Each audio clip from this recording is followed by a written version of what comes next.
Hello all student, welcome, good morning.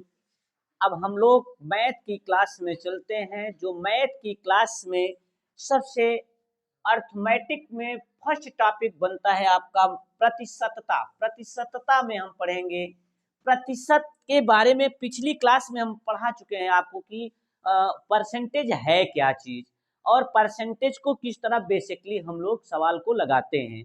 आज हमको अपने कॉम्पिटिटिव मैथ से फर्स्ट स्टेप से बढ़ना है, जिसमें पहली सवाल आपकी बनती है,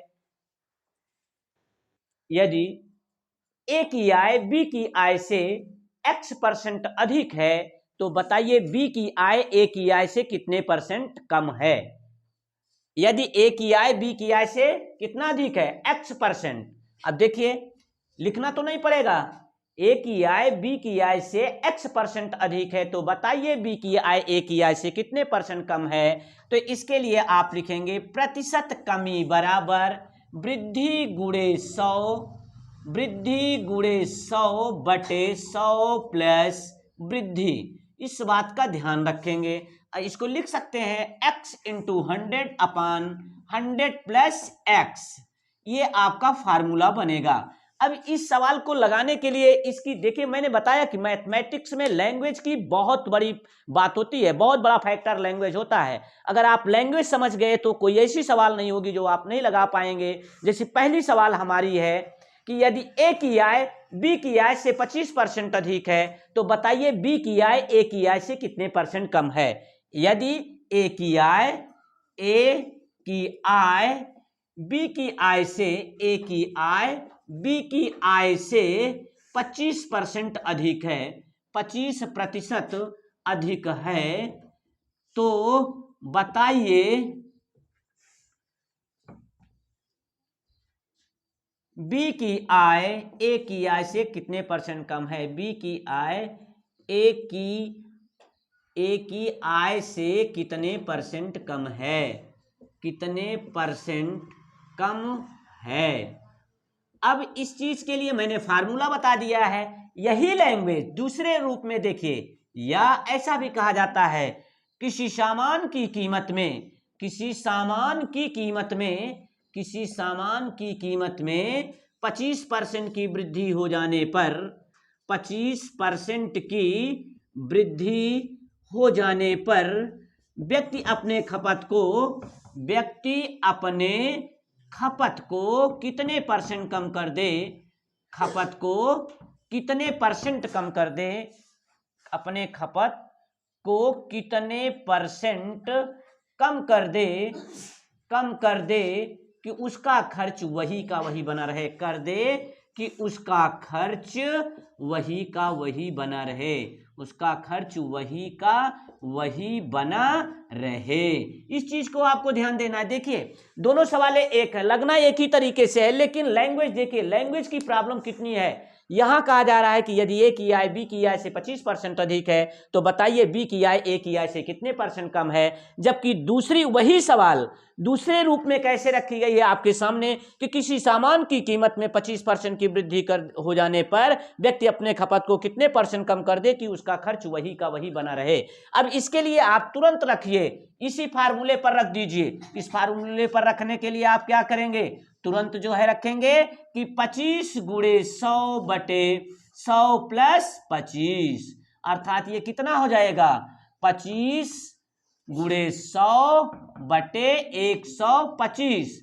25 इकन्नम 25, 25 पंचे 125, 5 इकन्नम 5, 5 बिसंबे 100। इसका उत्तर कितना आएगा, 20%। कितना आएगा, 20%। अगर इसी चीज को इस लैंग्वेज में समझना है तो जैसे अब इसको ऐसे भी पढ़ाया जा सकता है। एक सेकंड फार्मूले के अनुसार आपको मैं बता देता हूं। वो सेकंड फार्मूला आपका ये हो जाएगा कि मान लीजिए ये ए है और ये बी है। सपोज दैट ए की आय बी की आय से 25% अधिक है। अगर बी की आय 100 रुपए है तो ए की कितनी होगी, 125। बी ए की आय बी की आय से 25% अधिक है, यही लैंग्वेज है। फिर कह रहा है कि आप बताइए बी की आय ए की आय से कितने परसेंट कम है, अर्थात जब ए 100 होगा तो ये कितना होगा, तो ये x हो गया। इसके लिए जो रेशियो इसका इसके साथ है वही रेशियो इसके साथ होना चाहिए। इसको हम ऐसे भी लगा सकते हैं 125 अनुपाते 100 समानुपाते 100 अनुपाते x, अंदर अंदर गुणा बाहर बाहर गुणा, ये हुआ 125 x बराबर 100 गुणे 100 के, तो केवल x बराबर हो जाएगा 100 गुणे 100 बटे 125 के। 25 चौका 100, 25 पंचे 125, 5 इक्यानम 5, 20 चौक 80। पहले कितना आप देखिए, पहले आप 125 का 100 पाते थे, अब 100 का कितना पाएंगे, 80 पाएंगे। कितना कम हुआ, कम कितना हुआ पहले से, 20%, 20% कम हुआ। क्या हुआ, 20% कम हुआ। हमने यही आपको बताया कि पहले मैं दुकान पर जाता था तो मुझे 100 रुपए का 100 सामान मिलता था। अब मैं दुकान पर गया तो उन्होंने कहा सर 125 रुपए का आपको 100 सामान देंगे। तो हमने कहा भैया हम जितने का ले जाते थे उतने का दे दीजिए, क्योंकि मैं आपको बताता हूं कि ताकत कम गुस्सा ज्यादा, ये लक्षण है पिट जाने के, आमद कम खर्चा ज्यादा, ये लक्षण है मिट जाने के। तो जिस हिसाब से हमारी इनकम है हम उसी हिसाब से खर्च करेंगे। जब 100 का 100 ले जाते थे, अब उसके बाद दुकानदार ने कहा सर अब 125 रुपए का 100 सामान आपको देंगे। मैंने कहा मुझे 100 रुपए का ही दीजिए, जितने का मैं ले जाता था। तो अब 100 रुपए का ही मैं सामान लिया, मुझे सामान मिला अब 80। जहां मुझे 100 सामान मिला करता था, अब वही सामान मुझे मिला 80। अब कितना कम हो गया, 20% कम हुआ ना। तो एक फार्मूला हम ऐसे भी लगा सकते हैं। वैसे बेसिकली पढ़ाने वाले भाई लोग आपको यही पढ़ाते हैं, जबकि आप आगे देखेंगे कि अगर मेरे फार्मूले पर लगाना है तो आप x into 100 by 100 plus x, इसके लिए आप सीधे आप लिख सकते हैं कि 25 गुणे 100 बटे 100 प्लस 25, अर्थात 25 गुणे 100 बटे 125, 25 इक्यानम 25 पंचे 5 इक्यानम 5 बिसंभे बराबर आपका आ गया 20%। कितना कम हुआ, 20%। तो ये आप डायरेक्ट आपको ये सवाल मिलेगी, और ये इनडायरेक्ट में आपको 2 स्टेप पे जाना पड़ेगा। समझा मैंने दोनों दिया है, जो आप अच्छी तरह से समझ पाते हो उसी सवाल को हल कर लें।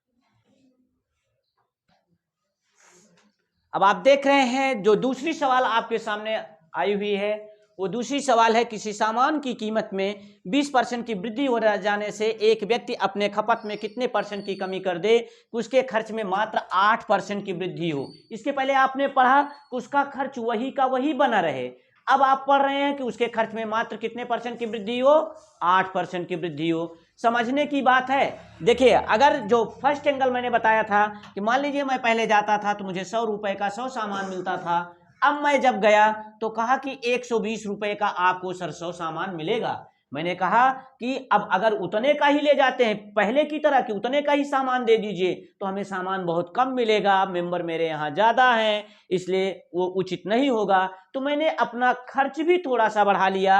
अब खर्च कर दिया कितना, 108 रुपए। अब आप देखिए 120 रुपए का 100 सामान है तो एक सामान का दाम कितना हो जाएगा, 1 रुपए 20 पैसे, और 108 रुपए में कितने सामान मिलेंगे, 90 सामान मिलेंगे। इससे बचने के लिए हम आप इस तरह से करते हैं हल करने के लिए, 120 अनुपाते 100 समान पाते 108 अनुपाते x, अंदर अंदर गुणा बाहर बाहर गुणा, 120 x बराबर 100 गुणे 108 के, केवल x बराबर 100 गुणे 108 बटे 120 के।